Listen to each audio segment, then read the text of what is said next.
Abraham menerima firman Tuhan yang sangat jelas dan langsung, yang kita adalah pewaris janji-janji Abraham. Itu juga berlaku untuk kita. Aku akan memberkati engkau, dan engkau akan menjadi berkat. Olehmu semua kaum, mispahot, semua suku, bangsa di bumi akan mendapat berkat. Saya selalu kutip apa kata Pak Andreas, kami sering bersama-sama. Beliau katakan kalau ada seorang nenek yang satu kata diulang-ulang, itu namanya nenek cerewet. Di sini tidak ada, di sana sini banyak begitu ya. Tapi kalau di Alkitab ada satu kata, satu pengertian yang diulang-ulang terus, itu artinya penting. Kalimat ini di-refresh dan diulang 395 kali paling tidak. 70 kali dalam perjanjian baru. Bukan kebetulan angka-angka itu. Karena ini penting. Prinsip ini penting. Jadi orang Kristen yang tidak menghitung berkat tidak akan pernah menjadi berkat. Gereja yang tidak menghitung berkat Tuhan tidak akan pernah menjadi berkat. Bapak Ibu, kalau saya mau ceritakan, dulu waktu saya jadi ULB di Bengkulu, saya berapa kali hampir mati kelaparan karena 20.000 per bulan. Kalau sudah tanggal 20-an saya puasa, motor saya puasa juga. Dan saya di Mesir, saya dulu melayani cukup lama di Mesir. Pernah saya hampir dibunuh, saya pernah karam kapal di Argentina Selatan, pernah di Strap di Romania. Ini bukan curhat, cuma contoh aja. Itu rasanya kalau ditulis buku bersaksi, seru banget gitu kan. Karam kapal Pak, padahal baru sekali. Masih hidup lagi, Paulus berapa kali? Di Strap cuma sekali. Bapak Ibu, itu hanya sedikit dari ratusan ribu berkat Tuhan yang Tuhan berikan kepada saya. Tidak ada apa-apanya. Kami sering bercanda ya Pak Andreas, kami ini kontraktor, tapi sudah lulus jadi kontraktor, kontrak rumah sana sini. Salah tiga yang kotanya yang cuma seupil daripada upilnya salah tiga. Itu sudah rumah keempat. Jadi anak kami itu tinggal di satu rumah bareng-bareng, kami lengkap sebagai keluarga. Itu paling lama 3 tahun. Jadi anak-anak tidak punya rumah kenangan. Tapi mereka bilang, dari sekolah itu, walaupun ada pergumulan. Tapi saya mau katakan, berkat Tuhan jauh lebih banyak. Mari kita hitung berkat Tuhan. Dasar misi ini yang paling indah. Menjadi berkat untuk siapa? Untuk segala kaum, segala bangsa. Berkat ini bukan hanya berbicara berkat materi, tapi berkat paling besar adalah keselamatan dalam nama Tuhan Yesus Kristus. Berkat Tuhan.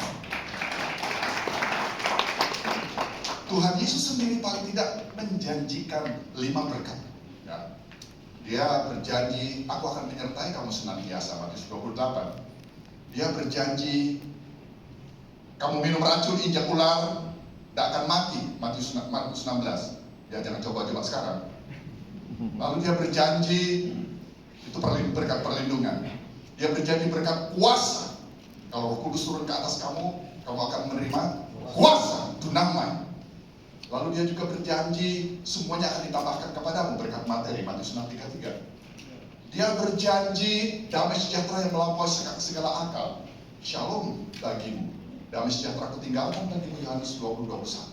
Tapi perhatikan, dalam setiap janji-janji itu disertai dengan tugas misi dan penginjilan. Tidak ada yang enggak. Aku menyertai kamu senantiasa sampai akhir zaman. Tapi pergilah jadikanlah segala bangsa muridku. Kamu minum racun, injak ular dan mati. Tapi jangan lupa, pergilah ke seluruh dunia, beritakanlah Injil. Semua ditambahkan kepada Matius 6:33. Tapi cari dahulu kerajaan Allah dan kebenarannya. Itu misi dan penginjilan. Damai sejahtera aku tinggalkan bagimu. Sama seperti Bapa mengutus aku mengutus engkau. Juga misi dan penginjilan. Lalu apa lagi? Kisah 1:8. Kamu akan menerima Roh Kudus. Kuasa. Kalau kamu menerima Roh Kudus, prinsip Roh Kudus diberikan itu untuk apa? Menjadi saksi. Bukan menjadi sakti. Menjadi saksi. Istilah pengadilan. Bukan menjadi hakim.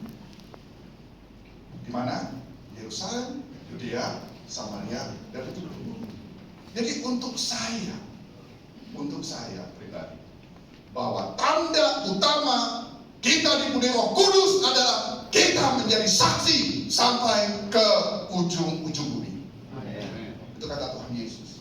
Amin. Amin. Juga dengan segala manifestasi Roh Kudus. Tapi tandanya adalah Roh Kudus diberikan. Kamu jadi saksiku. Yerusalem, Yudea, Samaria, dan sampai ke ujung-ujung bumi. Makanya tujuan utama manusia di katekismus kecil yang merangkum iman Kristen pada waktu itu adalah memuliakan Allah. Bagaimana Allah dimuliakan? Ketika semua suku bangsa sebanyak mungkin orang menyembah Dia dengan melalui apa? Menikmati Dia, diberkati.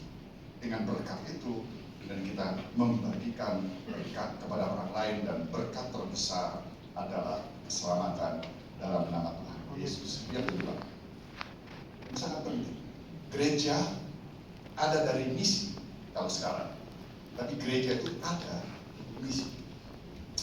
Ketika Salomo dalam urapan Roh Kudus mentahbiskan bait Allah, dalam doanya 2 Tawarikh 6:3 dia bilang begini, ya Allah, kiranya melalui rumah ini segala bangsa, bukan beberapa bangsa, segala bangsa, Mispahal, segala suku bangsa di bumi mengenal namamu.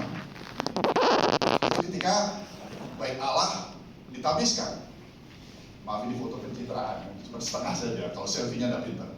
Jadi bait Allah itu, ini di Wailing Wall itu di sini, yang doa diteruskan Salomo. Juga kalau ada orang asing yang tidak termasuk umat Israel datang dari negeri jauh, berdoa dan seterusnya, Tuhan menjawab dari surga supaya melalui rumah ini lagi segala bangsa di bumi mengenal namamu. Itu prinsip utama mengapa dan untuk apa bait Allah itu eksis. Bait Allah perjanjian baru adalah gereja. Aku, saudara, tubuhmu adalah bait Allah. 1 Korintus 6, 2 Korintus 6. Jadi prinsip ini tidak berubah. Yesus tidak mengubah sedikit pun, tapi menyempurnakan bahwa aku eksis, gereja eksis untuk menjadi saksi bagi segala bangsa. Nah, kalau saya boleh gambarkan di diagram ini gereja sebenarnya bukan bangunannya, tapi itu sarana yang mengumpulkan jemaat di situ. Gereja itu eksis, apapun yang kulakukan dengan segala macam kegiatan, tujuannya hanyalah satu, agar supaya segala suku bangsa mengenal nama Tuhan. Itulah yang disebut misi. Dan dari semua deskripsi misi, saya paling senang apa yang dikatakan Bishop Stephen Dale, yang dia katakan bahwa misi itu satu intensi. Pak Irwan sudah mengulangi dari kemarin tadi juga. Intensi, melintasi batasan dari gereja keluar tembok gereja. Dari denominasiku keluar dari sekedar kebutuhan denominasiku, dengan intensi untuk proklamasi Injil. Itu misi. Bapak saudara, anak saya yang ketiga, si Peter ini, DJ Peter walaupun namanya Yohanes Yakobus Peter,